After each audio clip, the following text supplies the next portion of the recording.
Hey everybody, welcome to the Senators Roundtable. I'm your host Jacob Billington, joined by my fantastic co-hosts Paul Quinney, Dayton Reimer, as per usual. How you doing, guys? I'm doing great, Jacob. How are you? I'm doing good, thank you. Dayton, how are you? Yeah, definitely better after not looking at the score.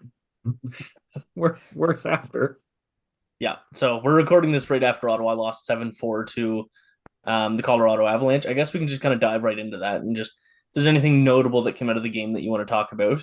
Um, just two quick points for me. Ridley Gregg is a top six center for the Ottawa Senators right now. I think he should stay on the top line for a while, and the top six should just stay the same.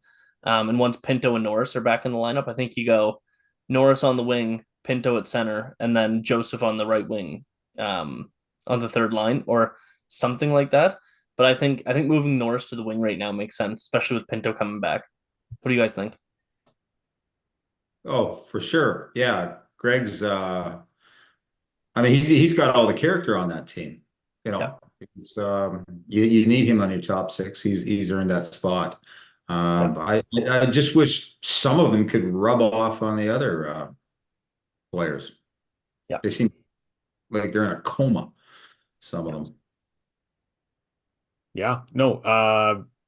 I mean, Greg was the guy, or was a guy, I guess, who was supposed to kind of be that character that was built around Brady Tkachuk. Yeah. And there's been a lot of talk about the character of this team and how it hasn't been built very well, Yeah. especially when you consider their image of their face of the franchise, Brady Tkachuk, and they established that when they made him captain. Was that 2 years ago now? Just Three, Yeah. two, two. time is all blending together for this This is franchise. season number three with him as captain. Huh. Yeah, feels like no time has passed since those days. Um, yeah, Ridley Gregg is that kind of guy, and he always was going to be that kind of guy. And believe it or not, when you pair him with Brady Tkachuk on the top six and give them that little bit of, grit and that character, that personality that the team needs, surprise, surprise, it works. Yeah. So let me throw this out. Speaking of character, do you think Brady is just on the wrong hockey team? And where I'm going with this is his brother Matthew out in Calgary. He was supposed to be the captain of that team, and he just didn't click with them. That gritty, combative, explosive fury that Chucks bring to the game, that just wasn't part of the character of the Calgary Flames. So you've got a real battler here with Brady, but has he got anyone to follow him into battle? Is that the problem? Is he just on the wrong stage? I'm gonna say no, but I get where you're coming from. Like you look at tonight, um, Mad Sogard took a pretty nasty high stick today. And Jake Sanderson jumped right in, and you got Travis Hammond cool jump in and follow him in battle. And whether they should be there or not, your fourth line has Mark Kastelik and Parker Kelly. They'll follow him into battle. But you're right, they're missing those like the top nine guys that will follow him into battle and throw some fists if they need to, right? Like there's nobody Yeah. on the Senators. Like you don't want Tim Stutzel. You're not going to see Josh Norris, Vlad Tarasenko. You're not going to see these guys throwing haymakers or anything, right? Um, Drake Batherson can get a bit gritty, and I like his game. He was actually fantastic along the boards tonight. Um, but no, I get what you're saying. But I can't agree with you. But I don't have a good reason to. I don't have a good rebuttal against that. I mean, I'm watching them blow another lead and get embarrassed 7-2. I didn't really see anybody that seemed to be at all upset, not in the least. Can't say Claude Giroux wasn't upset. Okay, all right, one guy, Yeah, one guy. no, I get you. Where I mean, well, not that I'd ever advocate violence on this show, but you'd think when they're getting beaten that badly, someone would go and just beat somebody up, or Yeah, show that they care. I don't know, total absence. yeah, And they hung Sogard out to dry. yeah. There might have been a softie or two that he should have had, but Or three or four, I think, in my uh, opinion, at least. But no, you're right. Yeah. Anyway, I don't know what the answer is to this team. It's just lose, lose, lose, and I don't know how they get out of it. I mean, okay, so we've changed coaches, changed the goalie coach, changed the lines around. Where do you think the problem is? I'd The say only it's on. finger there's two fingers to point. It's Jack Capuano, the defense coach, and the players. Those are the only two fingers left to point. You already chopped the other three off, right? Like there's only two more places you can look at the problem. I'm starting to look at the players. It's Yeah, all on them. I mean, Jacques Martin and Capuano can't go out there and they can't play. yeah. So the players have got to do it. And I don't know.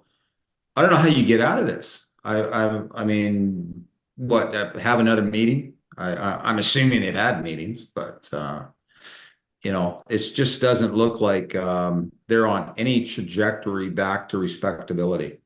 Yeah. So, And okay, yeah, they beat up the San Jose Sharks. Okay, I'll give them that. yeah, they can't keep running this back. Something's got to change. Um, I have this later in the show on our notes, but we might as well just jump into it now. Zac Bierk got fired. Justin Peters took over. He was the coach, the goaltending coach down in Belleville. Um, Zac Bierk didn't have any goalies with fantastic numbers underneath him. Matt Murray played less than half of his game as a Senator under Zac Bierk. Had a 914 save percentage. Mm. Yep, that's it. And then Anton Forsberg has a 906 under him. Nobody else has over a 900, and there was a lot of goalies that played underneath him. What do Well, you sorry, go ahead, Dean. what do you make of the move? And do you, like Dayton? Do you think that this solves any problems? I think it solves the problem of replacing the coaching staff so that new perspectives come in. I don't think it's going to solve any problems this season. I think you're still going to watch as goalies let in soft goals and the defense continues not to support them well. That kind of stuff doesn't fix itself in the time frame that we have. Yeah. I think it is good to have a change of view in there because clearly something wasn't clicking. And I'm sure Zac Bierk is a great goalie coach. And I think that is also reflected in that they moved him to a scouting position. So I guess not really fired, right? But replaced. It's one of those funny little rearrangements. But I kind of feel like Michael Andlauer has been a bit handcuffed in getting his guys in there. Yeah. Because of this mess of the sale that was made. He didn't get his team purchased officially for way too long. And so by the time he had it fully under his control, the season was about to start. And you don't have time to switch everything because coaches and personnel have already been putting in the hours and the work to get this team ready.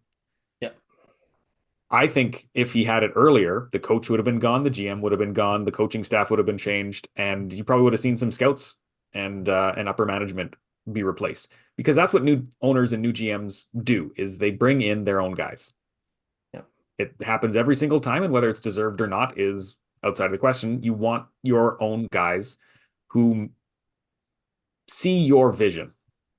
Yeah. And I mean, that happens not only in hockey, but pretty much every level of business. You want the people who see your vision, and that way you can have a much more efficient product. Andlauer doesn't have that, and he's working on it. He's got Steos, he's got Bonus, he's got Poulin. Those are guys who are more on his side, right? No.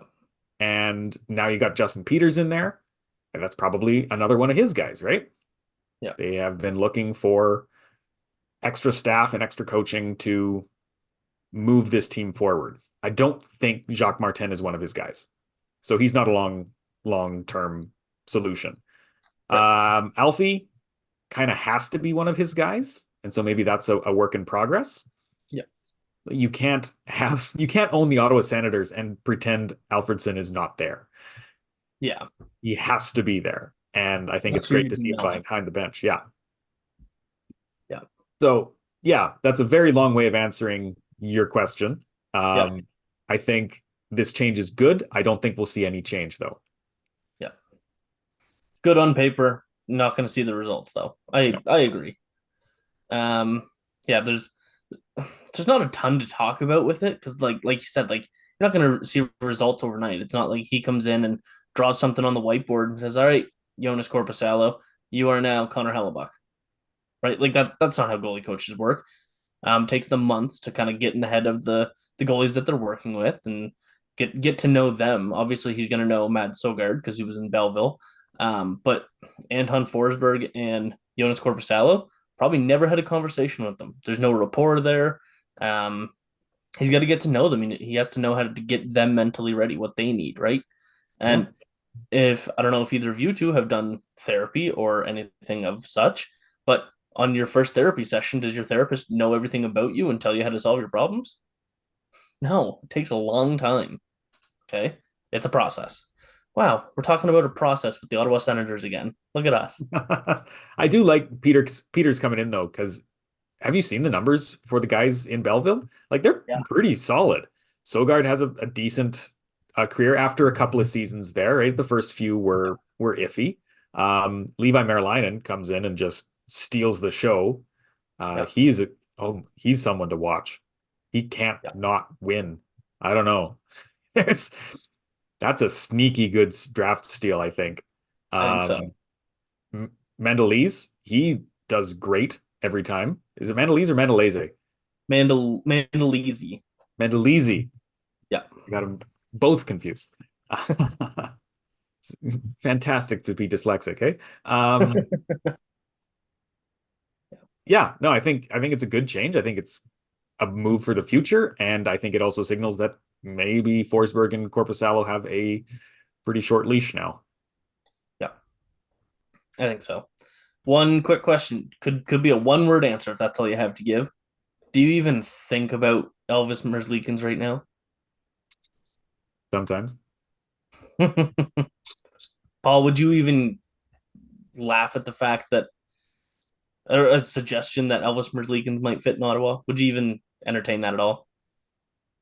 Right now, I would. I mean, the, the goaltending in Ottawa is a disgrace. I mean, it's what is it? It's 0.886 save percentage and almost a 4 goal against average. I mean, so how much worse could Elvis be? And plus, I like his name. I'm an Elvis fan. So, Yes. Well, Merzlikins has as many wins in 2024 as Ottawa does.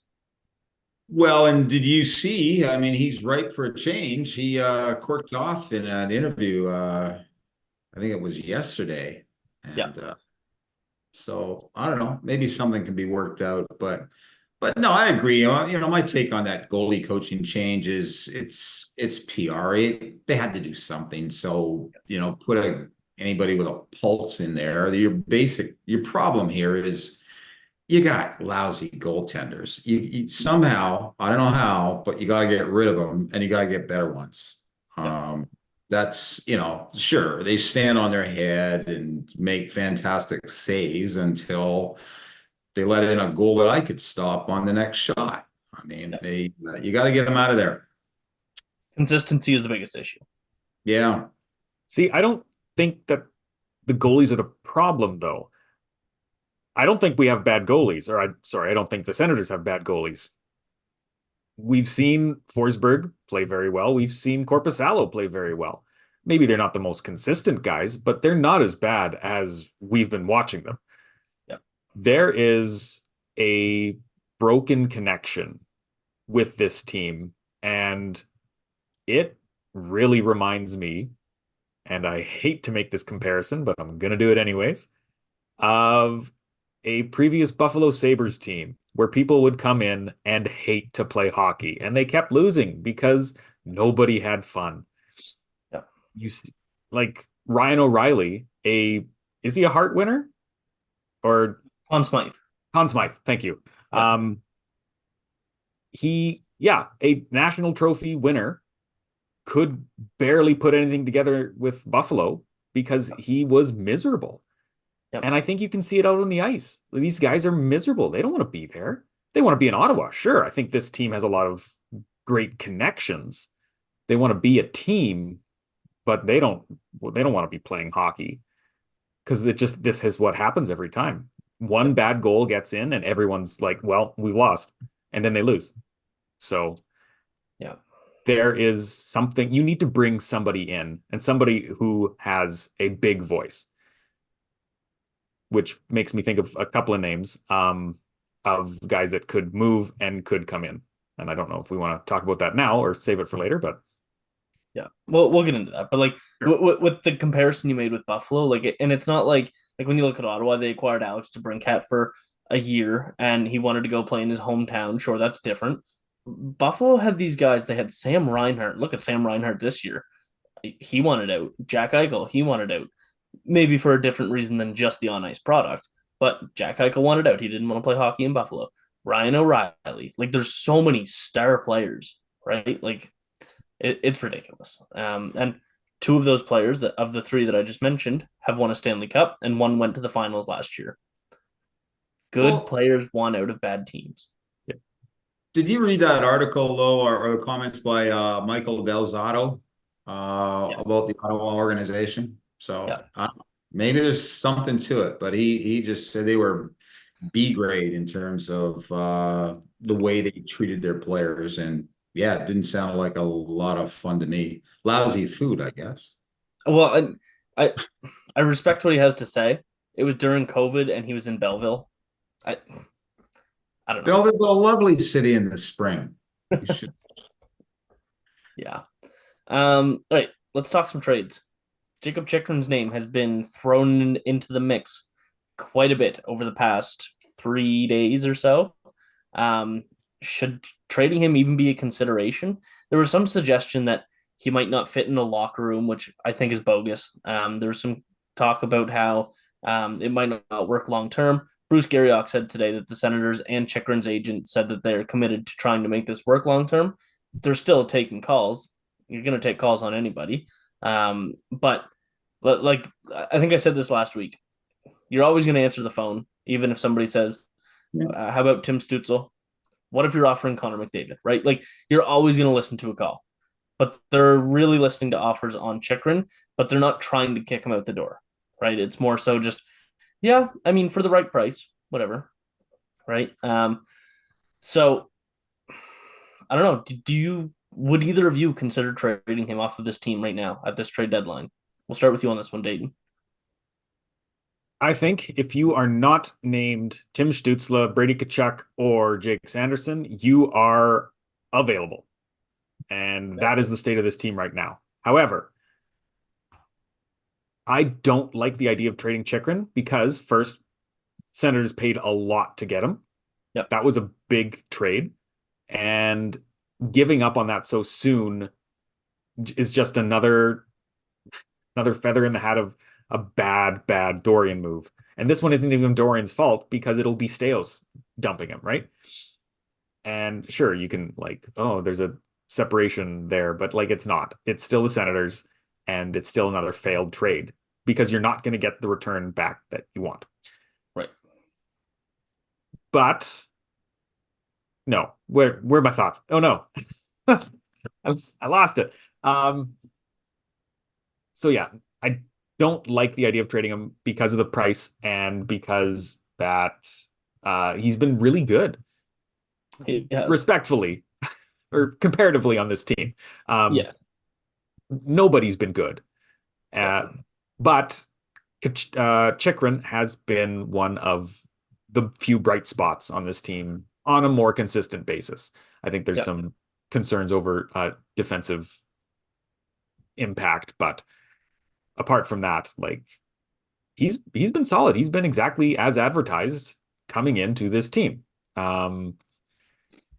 So if a team is offering a first round pick, I don't know, is it in the top 10? If it's not, hang up the phone. Yeah. Because you want a guy to come in and be a top 4 impact two-way defenseman. That's what Chychrun is. You need to get that. And preferably right-handed shot. That's the only way I would see trading Chychrun would make sense, is you get that top 4 guy, but he's just better on the right side. because Chychrun's not fantastic on his right. He's a lefty, and that makes it complicated for what the Senators have right now. So if you can get that, great. But otherwise, I don't see a lot of trades that make sense. Unless, of course, you get the McDavid offer, right? But nobody's helping out the Senators. Nobody wants to do that. Well, and like, so I've just looked at the standings right now. Ottawa is 30th in the NHL. That sucks. But They bottom 10 beat of the San league. Jose. Yeah. Bottom 10 in the league right now. Funny enough, the only team in the bottom 10 right now that I think would even consider acquiring Chychrun, or that it would make sense for them to acquire Chychrun, is Arizona, which obviously they wouldn't, but like nobody else that makes sense. You're not going to get a top 10 pick. You're not going to get now Ottawa. Obviously, you always want a top 10 pick, but they prefer a second line center right now or a solid right-handed defenseman. Mackenzie Weegar, question mark. You look at these guys and you say, what does this team need? And right now they don't really have any holes other than a number one right-handed defenseman. But like anybody that you're acquiring, you kind of have to move somebody out of a spot to get it. Like, would either of you like an upgrade on Josh Norris as the second line center? Yes. Yes. You got to move Josh Norris if you want that. Okay. Right? Because you can't put Josh Norris down third line center permanently if you're paying him $8 million. Then trade him. Right, exactly. But if you're trading Chychrun, what do you want back? I don't know the answer to that. Do either of you have anything? Like what do you want back from Chychrun? Well, I said, I was just going to say a right-handed defender who does the top four stuff. Sorry, Paul, I cut you off there. No worries, didn't. Well, I don't know. The only to your point, okay, what do you get back? The punditry that I've been reading, all I've been able to come across is more defensemen. Yeah. So Calgary, Mackenzie Weegar, that's the latest rumor. But he cost 6.25 million. And what's 4.6. 4.6? That's something you're going to have to manage. And then Edmonton, they're on the hunt. And guess who they want to send back, or it's rumored they want to send back? Cody Ceci. So no, thank you. But hey, he's only 3.25. And then Philip Broberg, you may not have heard of him, but he's a prospect with the Oilers. He's 6'4" and 212 pounds, and a draft pick. So yeah, it's kind of uninspired. What anything I've seen that you could get for Chychrun. The other thing too is I would wonder, if you're trading at the deadline, your trade partner presumably wants they're not sending you back roster players unless they're surplus. And so what's the point of the trade from Ottawa's standpoint? Then the other thing too, when I keep hearing, hey, trade Chychrun, I mean, I've got one question. Why Chychrun? Why not Chabot? Yeah, I mean, I agree. I 100% agree. Chabot is the defenseman that needs to go. You will get a lot more for Chabot or for Chychrun than you would Chabot, I think. Especially if you're in a position that you can retain and sell him at 2.3 for a season and a half. You're going to get a boatload for him, I think. Going to a contender at the deadline, I think. Chabot, that's $8 million. You don't want to retain for 4 years on that. So you're looking at, is it worth trading Chabot and getting a lower value, or is it worth trading Chychrun and getting the most value possible, right? So that's where the conversation kind of seeps in, but even for me, it's not a question. I would rather have Chychrun at $8 million for the next 4 years than Chabot. You mean Chychrun at 4.6 or? No, like if I would rather have Chychrun at 8 million than Chabot at 8 million. Yeah, I see what you mean. I see. Okay. Yeah. Rhetorical flight there. I understand, Jacob. Right. Yeah. Yeah. Yeah. I mean, it's yeah, that's the thing. I'm Mark Matata, he tweeted out, I think it was last week, he was talking about Tyler Clevin. And if you believe he can come along, well, Matot said, look, you're not going to the playoffs here. There's no rush to do anything at the trade deadline. Yep. So cool your jets, wait till the summer, see how the lay of the land at that time. And if Clevin can crack the lineup, then you've got to do something with, you can't have both Chabot and Chychrun. And so take your pick. If it were me, Chychrun or Chabot would be leaving town. Yeah. Sanderson is the number one guy. Brandstrom / Clevin is the number 3 guy. You can only have one number 2 guy on the left side there, right? So it's either got to be Chabot or Chychrun. Pick your poison. You're either keeping the better player or you're getting the better return, whether you keep or trade Chychrun. So that's my 2 cents. Dayton, is there anything you wanted to add to that? No, I'm right there with you guys. I would also move on from Chabot. I think, well, he's not the problem. I think he's part of it. I think he's been there tenured longer than almost anyone else. And he hasn't seen any winning with this Senators team. He doesn't know how to win with the Senators team. So give him a shot somewhere else. He'll be a great offensive defenseman with anyone he goes to. I don't think he will be with the Senators. And I would also flip him to Calgary for Mackenzie Weegar. So take a little bit of a pay cut. Do you think Calgary's doing that? I think they'd consider it. You get a decent top defenseman, right? It's a guy who can put up 50 points, and Weegar has a bit more of a defensive side and that right shot. So if I'm Calgary, I'm considering it for sure. Might have to retrain, might have to throw in something. But yeah, Weegar hasn't been like the most offensively gifted this year, has he? No, and that's not what he's making 6 1/4 to be. Exactly. And I mean, Craig Conroy, if he knows he's losing Hanifin, then maybe you consider it a little bit. I mean, well, I just looked up Weegar. He's got 26 points in 43 games. He's gonna break his career highs. So he's on pace for 50 points. So that's Chabot, cheaper and better defensively. Would you trade Chabot and the Boston / Detroit first round pick for Weegar? No. Really? No. I would rather have Chychrun and the pick. Because I think Chabot. Oh, would I throw in Chabot? With Chabot and the first round pick for Weegar. Oh, yeah. Sorry, I thought you said Chychrun. I might have. I meant check Chabot. the tape. Paul, would you do that? Yeah, I don't know. I hadn't thought about it. I was just off in another direction, thinking that not that this show would ever, listening to the talk here tonight, not that this show would ever advocate alcohol abuse, but God, I need a scotch. Yeah, it's that time of season. I get you.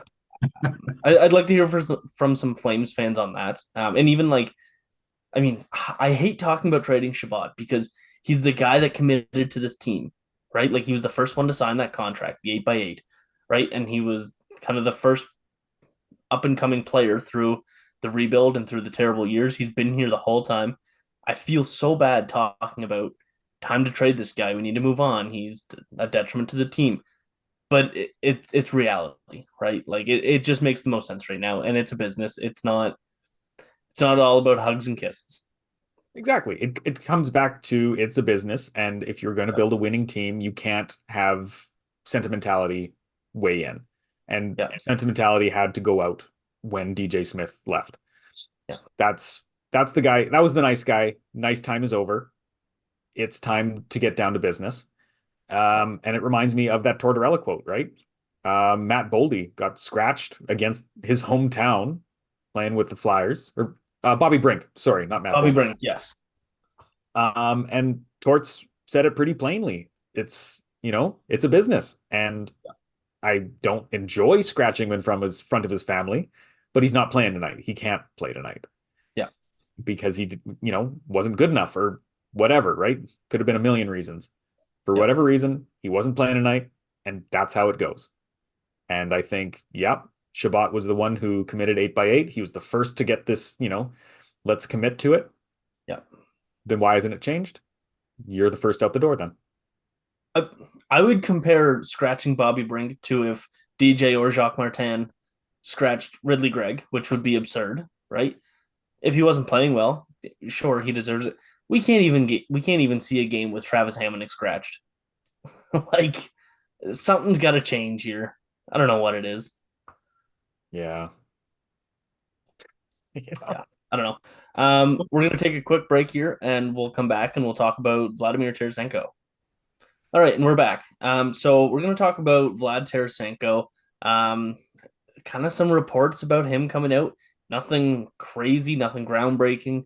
But Frank Saravalli said today on the Coming In Hot podcast with Brent Wallace that he's not sure Tarasenko wants to go, and he has a full no move clause or no trade clause. So it's up to him if he leaves town. He's got family in Ottawa. His kids like it there. And he seems to be happy with the team, which is insane to say that a veteran of his caliber is happy on this team. I don't understand it. But yeah, could he be more than a 1 year player? Do you think? Like, do you think there's a realistic chance that Ottawa could re-sign him to a Claude Giroux contract, 3 years, $6 million? Is that something you'd be up for? Do you think you just try and beg him to let you trade him anywhere for a second round pick and a B plus level prospect? Or because again, like Paul mentioned with Edmonton and Chychrun, any contender that's looking to buy somebody like Tarasenko is not giving you a middle six, top six forward back. Like that's not what they're in the market for. But what are your thoughts on moving Tarasenko, and what are your thoughts on keeping Tarasenko? Start with you, Paul. You know what? I like Tarasenko. I really do. I wouldn't be averse to seeing him signed up for another couple years. But the reality is, what's he, 32? He's getting a little long in the tooth by NHL standards. And I don't see him as, long term as part of this team. So, with that in mind, you'd probably say, yeah, let's sit him down, see where he'll go, where he won't go, and work out some type of trade. And it doesn't necessarily have to be at the trade deadline either. I think your bargaining position would be pretty bad, assuming you're looking for roster players at that point. Yeah. But yeah, it's tough. I mean, he's produced points. I arguably, I think he's done everything they expected him to do here. Yeah, I agree. Dayton, what are your thoughts on it? I think if a guy wants to stay on this team, you listen to him. Yeah. Because who wants to stay on a team that keeps losing like this? Yeah. Like if you didn't watch the game, I didn't, I just checked the score, 7-4 and for a loss, that's demoralizing. Yeah. And Tarasenko wants to stay? Yeah. Hallelujah, right? And they were up 4-2 going into the third period, by the way. Oh, I missed that. That's sad. Yeah. I didn't want to know that. Yeah. There you go. Oh, thanks. Anyways, he's fifth on the team in scoring. He's got 28 points in 37 games, so it's lower than his career highs, but it's a bit more what he was before some of the injuries. Yeah. Which is good. I'd take a 65 point guy at 5-6 million. Yeah. That's not egregious. I wouldn't take him at 8 million like some other guys on this team. But yeah, if he wants to stick around, I think he gives that stability to the top six that you need. Yeah. I remember reading some reports that there is some maybe locker room issues with Tarasenko at the beginning of the season, and that he's not like a character guy and whatever. I don't think that was ever true. I think that was just some rumors floating around. And getting more of those top veteran guys who are happy to be here is a great thing that should be listened. Now, if an offer comes out that is really good, like you do get that younger top six guy, you maybe talk with him. It's like, hey, we need to move this team in the future. Sure. Let's talk about that. But if he wants to stick around for another couple of seasons and is willing to commit to that this season, I'm happy that he wants to stay, and I'm happy for him to stay. Yeah. So if Tarasenko gets an assist on Thursday against Montreal, he will have the exact same stat line as he did in St. Louis when he got traded to the New York Rangers. 10 goals, 19 assists, 29 points in 38 games. Okay. So he's in the same spot. He makes less money, right? So if you look back at the trade, it was Tarasenko and Nico Mikkola, who was a valuable, he was the third pair guy. He's kind of what Ottawa hopes Tyler Clevin develops into, I would say. But they got a first round pick, a fourth round pick, and Sammy Blais. They got Hunter Skinner as well, but he's kind of like how we got how we saw who was it? Donovan Sabrango come over in the DeBrincat trade. He's a prospect, right? He might turn into something, but He's not a like guy. a first, fourth, and Sammy Blais. Is that the kind of return you'd be happy with for Tarasenko at this trade deadline? For a first, a fourth, and Sammy Blais? Yeah.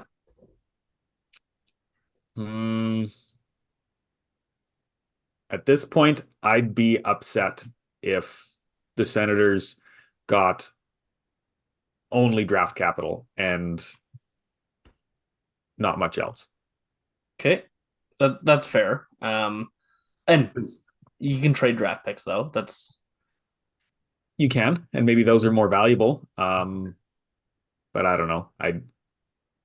I want to see hockey trades. I do too. I think the time has passed to be acquiring picks and even moving picks, really. Yeah, just keep the ones that you have. Maybe get a couple of, second, third rounders if you can. But if you're trading big assets for first round picks, that's, I think, moving in the wrong direction. Yeah. And it was 29th overall. Yeah, no, worthless. Yeah. Maybe a little Paul, harsh. what do you think about Paul, what do you think of the whole Tarasenko debacle, and would you consider moving him? Do you want to see him stick around? Like where do you sit? And with that value in mind, and again, that was with Nico Mikkola. So you could even just say it was a first and a fourth. I would say that's roughly fair value taking Mikkola out. No, I'd be at this stage. I agree with Dayton. We're there way past the point of picks and prospects. You need to make a hockey trade. You need to make acquire roster players, and you're not going to do that at the trade deadline. So just cool your jets. I know this town there's got to be, we got to do something. We got to shake this team up. No, it is what it is. Be process driven. Be methodical. You're going to get far more for a guy like Tarasenko in the summer, packaged up as a trade for roster players, if that's what you decide to do. Yeah, it's really interesting. I don't know what the Senators are going to do or how they're going to fix this team. I don't know where to go from here, right? Like you can talk about how it's a young team and they're still learning. Sure, you got Tim Stützle, Brady Tkachuk is kind of aging out of that conversation there, and same with Drake Batherson. You got Tim Stützle in the top six, but you also have Claude Giroux and Vlad Tarasenko, right? So it's not like the whole top of the lineup is young guys that don't know how to play hockey yet, right? But I just don't know how to fix the problems. Well, it's interesting. You guys were talking earlier about problems in the dressing room, and if it's true that Tarasenko likes Ottawa, that would put the lie to that. So all of that to say, I've got a clue what's going on. I don't think it's a problem in the dressing room. There's nothing that is readily apparent. So. I don't know where you go from here. Yeah. Well, I like the idea of keeping Tarasenko around if he wants to be here. If you are opting to force him to use his no trade clause or waive it, sorry, in favor of guys who the team committed to back then, like Josh Norris and Thomas Chabot and some of these other ones who have been signed long term to big contracts. That is the wrong message for this team. Because Tarasenko reportedly wants to be here. Reportedly, his kids are very happy here, which makes a parent very happy to be here, right? Right. We don't know if Norris wants to be here. Yeah. We don't know if Chabot wants to be here. We don't know if a lot of those guys want to be here. And sure, they say they do, maybe. Yeah. But if someone is actively saying, yes, I'll stay, commit to that, not what you had. Commit to what you have. Yeah, I agree. Is there anything else either of you guys wanted to bring up today?